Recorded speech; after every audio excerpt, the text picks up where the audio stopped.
Do you ever have those seasons in Football Manager where you're playing through and you're kind of just expecting it and waiting for it all to come crumbling down? You're on a really good run, things are going amazing, but it doesn't feel sustainable. That is the current mood in the Guernsey camp. Right now, we're in the playoff spots. I landed last episode with 2 wins in a row and we look good. Since then, we've played absolutely amazing, albeit lots of the games we've won against teams down at the bottom of the table. But today, a real test. Reading away, we've got an away day, don't you fret. And after that, Wigan just a few days later. These are the teams who sit directly above and below us as we go into things today. If we beat them, I'm going to start dreaming about the playoffs. If we lose, well, it's probably a more realistic season ahead, and maybe I need to reconfigure my outlook. Maybe promotion isn't so likely. We are back here for more Park to Prem, and you might have spotted it before we run the intro. OK Finances under transfer embargo. One of our players, and I don't know which player it was, clearly had a clause in their contract which meant after a number of league games the wages went up. I can't sign anyone at the moment, so we're failing financial fair play at the moment by like £150. So it's not ideal. I feel like that will just be a story for the season. Will we pass financial fair play or not? On a month-to-month basis, it feels like it's going to change. Let's run the intro. Big matches coming up, and I'm rather excited for them.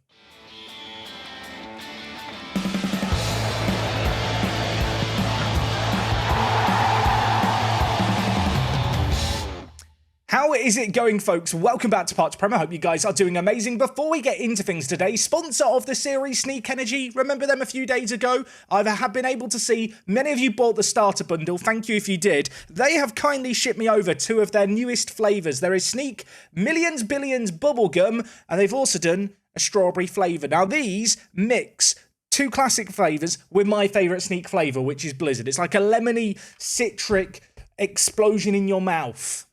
I really feel like I've not sold that well. But yes, they have got 2 new flavours. Check them out. Link down in the description, of course, to the Sneak website. Thank you for them for sponsoring the series. Use the code WTS at checkout. It does directly help support the channel. Now, since you were last here, we've actually been on a really good run of form. Of course, we tweaked the tactical system a little bit last time out. Since then, not really touched anything, but we have started to find a settled 11, and it's a settled 11 that has started to click.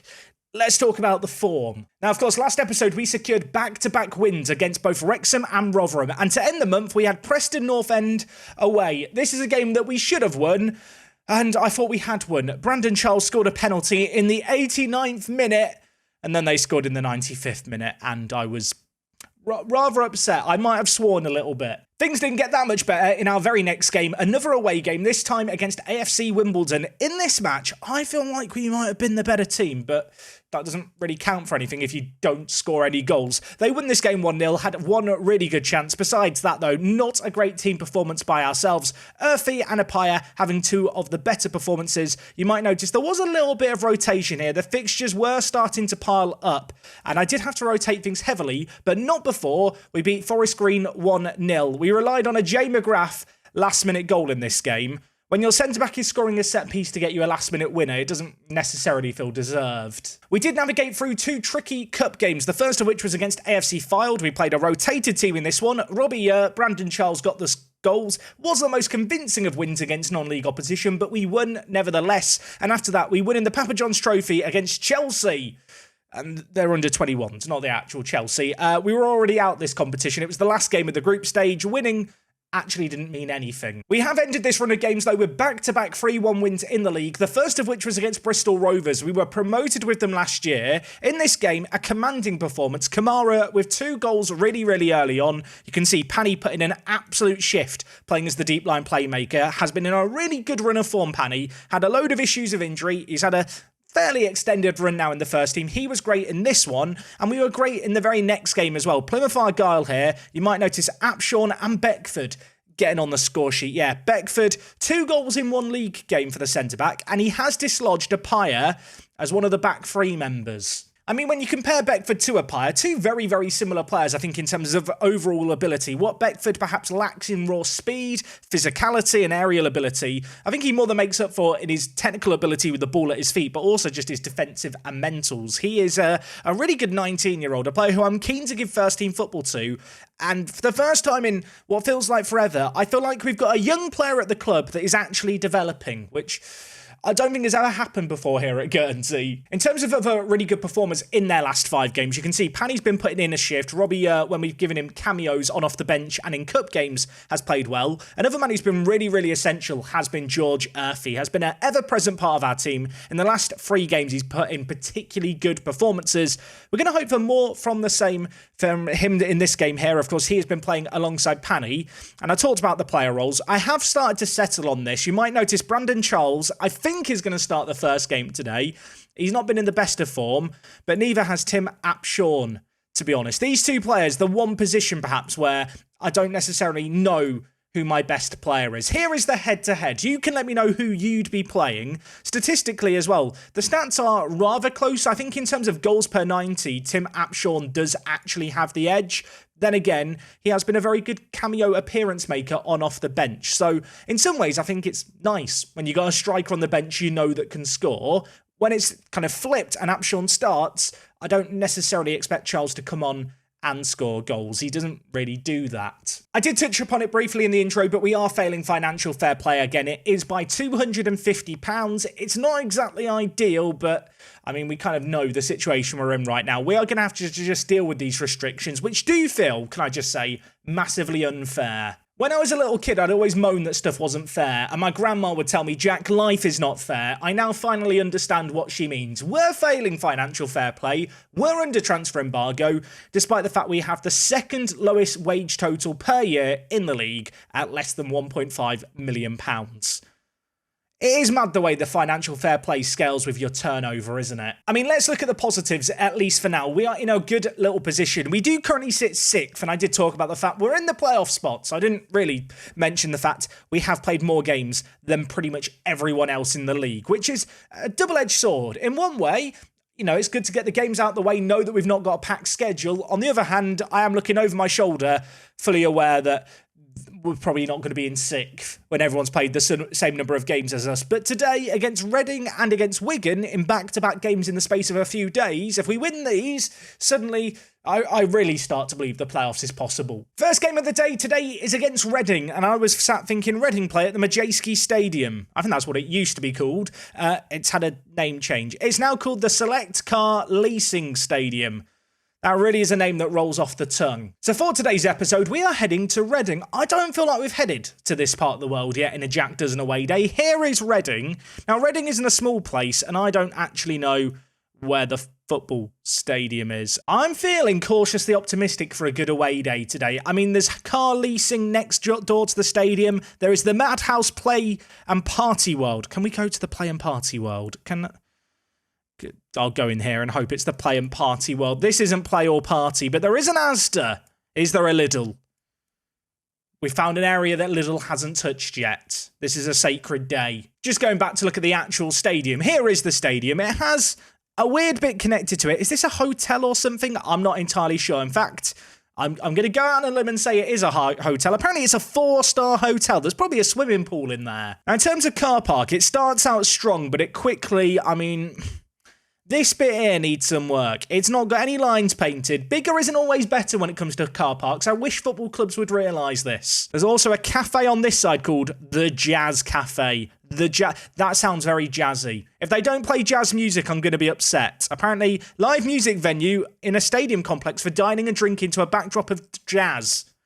So there is jazz music. I mean, crisis averted. I mean, I'll tell you what, the grass, they say it's not greener on the other side. It might be greener over there in Reading than anywhere else I've ever been to in the world. We've got some drone footage here, and I mean, this looks very nice. Again, the car park starts out strong and then, losing marks, I think, for the car park. I mean, the stadium itself, and I mean this in the most respectful way, it's a really cool-looking big ground, but there were lots of stadiums that kind of are this mould that were built in a similar era in England. It doesn't have that unique feel of, say, a Hillsborough or of an Exeter. There is, however, just a random wind turbine over here. And I've got to say, in terms of location, it's not really in the city of Reading. It's out on the outskirts. Look at the rolling hills and the beautiful English countryside in the distance. That is one hell of a view. Just ignore the Tesco. I thought the days of park benches might be gone in Park to Prem. Fret not.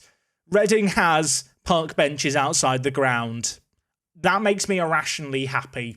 Is it just me, or is it a little bit weird that instead of having Reading Football Club, Reading have just decided to put their website URL on the side of the stadium? Please tell me it's not just me that thinks that's mental. I mean, in terms of stadium away days, one of the more unique ones, it didn't really have a consistent theme through it all. A very mixed bag at the Select Car Leasing Stadium. I want to give them a 7 out of 10, but the stadium name is just tragic, isn't it? The Select Car Leasing... Bad name, lose a point for that. Reading, 6 out of 10. 6.5 out of 10. I'm feeling generous. I have seen a few comments recently of people very upset, claiming that depending on how the team are performing in Football Manager, that influences my scoring system. You know what? I'm not going to admit it. That probably does play a factor. When I'm happy, I give better scores. I'm a biased judge. Get over it. Now, like I said before, we had kind of fallen into a settled starting 11. I was able to rotate the team in the FA Cup and also some of the later kind of rounds of the other cup competitions we've been in. And more recently, this has been the go-to league select. You might notice Haddo has just locked down a spot at left back. In fact, Jay has started following me on Twitter. Has that influenced my decision to play him more? Maybe slightly, but he played blooming well last episode, and also the left back option Owen Beck has been not very good. I mean, look at the ratings. They're just sad to look at. Elsewhere in the team, I bigged up Panny and Earthy a lot. Kelly was absolutely phenomenal last episode. Actually, in this most recent run of wins, he's been a little bit absent. He's overdue a big game. He enjoys performing for the camera, so we're going to hope for a lot from him. And elsewhere, I talked about the Charles Apshawn dilemma. Abu Kamara up front has been just a source of inspiration. A really, really good player for us, the 27-year-old. I feel like he has made that step up to League One. Hopefully he's going to keep his good form going today. I always feel like when you make it to the Football League with the new graphics and stuff, it does feel more special, doesn't it? You see the lineups come up, you get excited, you get pumped, and then the league table pops up in a moment. And of all the elements of Football Manager that just make me go, the presentation of this league table and the pronunciation of the word presentation from me there, it's just a bit tragic, really, isn't it? It's not a packed house at Reading in League One. Of course, they have seen better days, Reading, and well, if we give them a pounding today, they might be wishing they were back in the Championship and even the Premier League. It's going to be Earthy over it. Free kick in a dangerous position. And he's hit the outside the post. That was very close to going in. Throw in for Reading. They're going to go long. They're going to get it into the box. Scotty Williams is going to head it away from danger. Earthy now looking to get it down the line. Brandon Charles is going to take it down. Made a big call in starting him over Apshawn today. Mostly because I believe in Apshawn to come on off the bench and make a difference if needed. Whereas Charles, I feel like if he has a good day, he'll start and play amazingly. He's never come on off the bench and been an inspiration.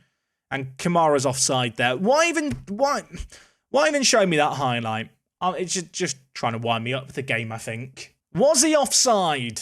I'll let you be the judge.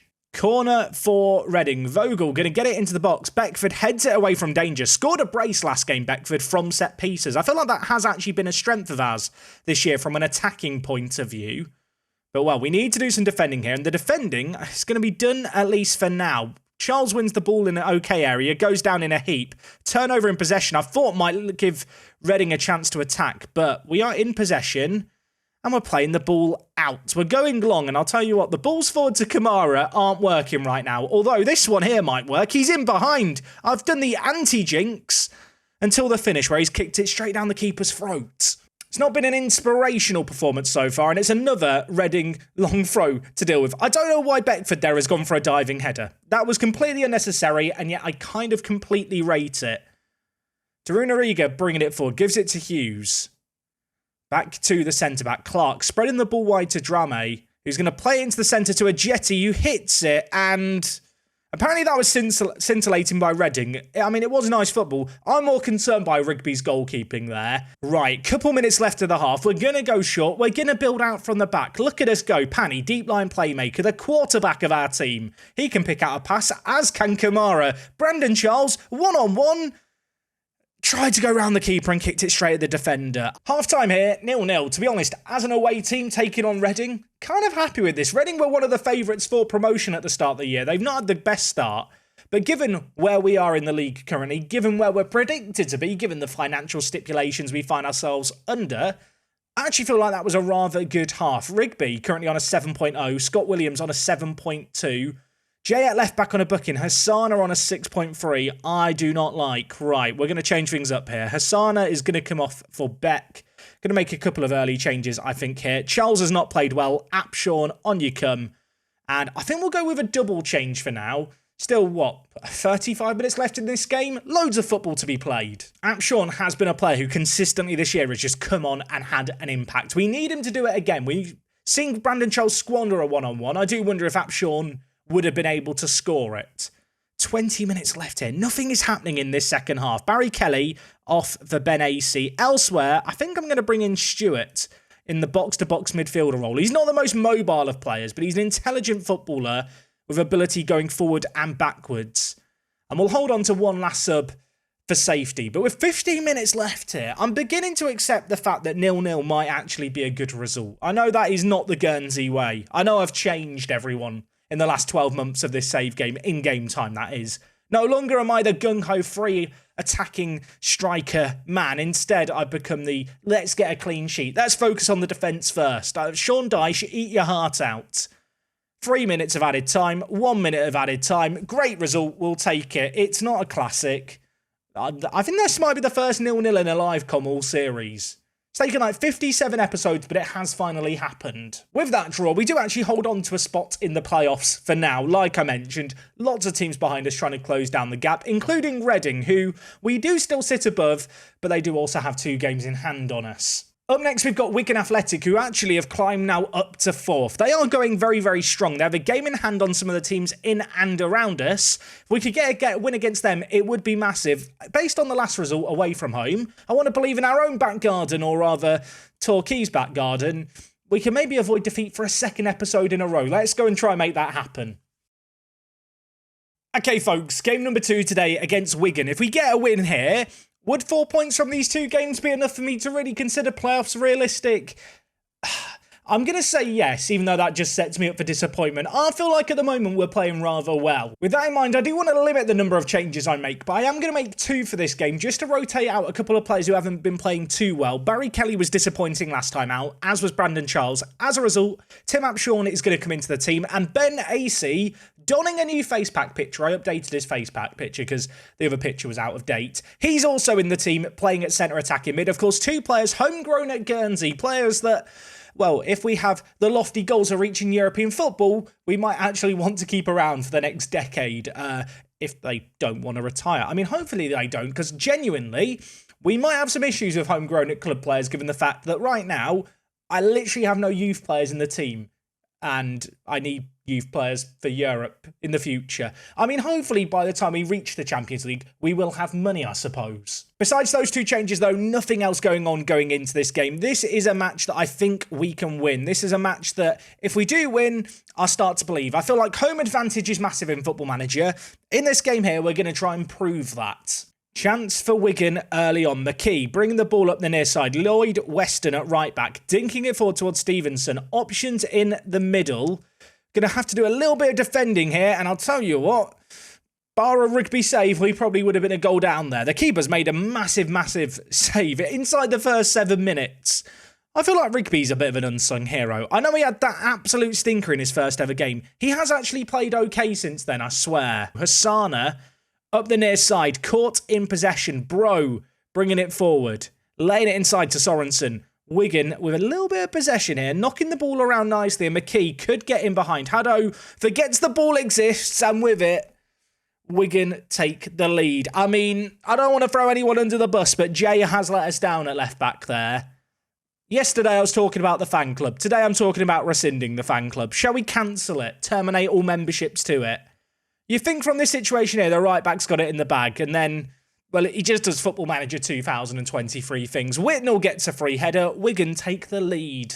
I mean, besides the goal that Wigan have scored, we've actually had a lot of the ball, 62% of it at the moment. We're dominating possession, although what I will say is we do tend to have a lot of the ball around the back, obviously, with the goalkeeper, with the free centre-back setup, and with how we like to play it short. We are a patient team playing out. We like to frustrate teams, bait them forward, create some space for our pacey forwards to get in behind and exploit. And, well, I think it's safe to say so far in this game, as we're now 10 minutes away from half-time, it's not necessarily working. Kerr at centre-back for Wigan goes short to McGee. We are playing a very high line here, which I do not love to see. Lloyd Weston dinks it in over the top. You could see that coming from a mile away. Can Rigby bail us out? The answer is no. Lloyd Weston just afforded a bit of time and space. That is something that we are going to just do with the way that we play. With the wing-backs, they can't press high up and kind of pressure the opposition wing-backs. And in that situation there, kind of just made it easy for Wigan. Right, a response before half-time would be massive. Can we make something happen here? McGrath with the ball, gives it inside to Pani. He's going to dink it to Kamara, who races out, unfortunately, does not win the foot race versus the goalkeeper. Ince collects for Wigan. Now maybe they're going to look to go long. They have caught us out on a couple of occasions, maybe looking to do it again before half-time. I did say, didn't I, going into this episode, these are the matches that might be a reality check. The Reading one, I felt great about. This one, I've got this looming sense of dread, this looming sense of worry that this is going to be one of those games. That said, maybe a chance here. Apshawn inside to AC. I've brought him into the team today, and I don't know what their goalkeeper's done. I'm not going to complain. AC and Apshawn, the two hometown heroes, brought back into the team today to start. And they've linked up. Ball was played forward here. Kamara laid it to Apshawn. And then AC is just arriving from nowhere unmarked. Goalkeeping is, I mean, it's absolutely abysmal. If Ince was my goalkeeper there, you're all telling me to sack him. Okay, half-time here. They say you've got to be in it to win it. And I suppose our half-time is 2-1. We're kind of in it. Are we going to win it? I feel like we have to improve a lot in the second half if we want that. Wigan looking to maybe make something happen going forward here. Jones lays it off inside to Sorensen, who's got lots of time and space. Don't let him pull the trigger. Fortunately for us, it's gone just wide, but too much space there for Wigan. Bit later than usual making changes in this game. Not a great deal happening in this second half. I'm going to bring in Owen Beck. We're going to take off Jay. Elsewhere, Kamara, 6.3. Things you don't love to see. I'm going to bring in Liam Stewart. And you know what? Barry Kelly is going to come in and play as the box-to-box midfielder. It's not really the role he's made for, but within our team right now, I feel like that's just the best option. Sometimes in Football Manager, you have a player that doesn't quite fit, and you just have to hit the round player into the square hole and make them fit in the team. I don't really want to change the box-to-box midfielder. There's not really a role that Kelly can play immensely that I think would offer us the same balance. So, yeah, sometimes players just have to be played in an area where they're maybe not going to be at their very, very best. But, of course, his attacking ability is unquestionable. His passing ability is great too. And, oh my word, I mean, he's just murdered our man. We could have had a red card. There's 15 minutes left here. They are playing without a centre attacking mid. I'm going more attacking. At this moment in time, I kind of regret taking off Kamara because I think I'm going to bring in Robbie Yer. I think the Yer era is back. We're going to play him as a target forward on attack. We're going with 3 strikers here. We're going to tell the players to go more direct. They do not have a centre attacking mid anymore. With that in mind, I don't feel like we have to be quite as respectful. And in fact, Kelly, centre mid on attack. We need a goal. 13 minutes to make it happen. In this game, by the way, we have not created much at all. 2 shots on target, 0.33 XG. Is that going to change late on here? Let's just tell the goalkeeper and the team out of possession, distribute quickly, don't roll it out anymore, get it over the top. Get it forward quickly. 5 minutes to try and make something happen. Wigan have put absolutely everyone behind the ball. Are you seeing this? They've made it's a fighter jet formation. I mean, if they're going to put everyone behind the ball, I'm going to put everyone in front of the ball. Stuart, you can play as a deep line playmaker on defend now. Yeah, I mean, I don't really like the way they're playing, but they are allowed to play like this. I'm going to make a change, which looks mad until I actually sort it. This is we're playing with 1 centre-back. Have I gone crazy? Potentially, but we need a goal. If the 1 centre-back formation works, this will be legendary. But I feel like in Football Manager, when you go more attacking, it never actually works. I've thrown absolutely everyone forward. I've ended on an absolute monstrosity. I've sacrificed my dignity, and we couldn't get a goal back. I mean, is that the most horrific formation you've seen in FM this year? I don't think I've produced worse. Gonna tell the players I'm far from pleased, but truth be told, a 2-1 defeat there against a very good Wigan team is not the end of the world. Maybe a shame that we couldn't push them that little bit further. I suppose the only silver lining here is we're still in the playoffs, but everything I've said before still very much kind of applies. And in fact, when you look at the queue of teams behind us, we could lose 2 games and find ourselves down as low as like 15th. Things could change very quickly here. Now, in terms of when we're going to be back next episode, we are currently in the FA Cup second round taking on Stevenage. If we can make it to the FA Cup third round and get a big draw, that would be amazing. I feel like we've had a bit of a love-hate relationship with the FA Cup, but given the fact we've been drawn against League 2 opposition, kind of back us to win that. Next time out, hopefully we're going to be no longer under transfer embargo. If you've been enjoying this series and enjoying the videos, do make sure to drop a like on it. Like I said at the start of the video, check out Sneak's new flavours. Thank you to them for sponsoring the series. I can't stress it enough. If you are someone who has bought one of the starter packs that gives you kind of a load of different flavours, if you've never tried powdered energy drinks, check it out. Links down below. I use these products every day. It's one of the reasons why I'm more than happy to partner with them. Have a lovely weekend. We will be back on Monday for more Park to Prem action. Until then, it is me, Jack, and I'll see you all on the next one. I'm out.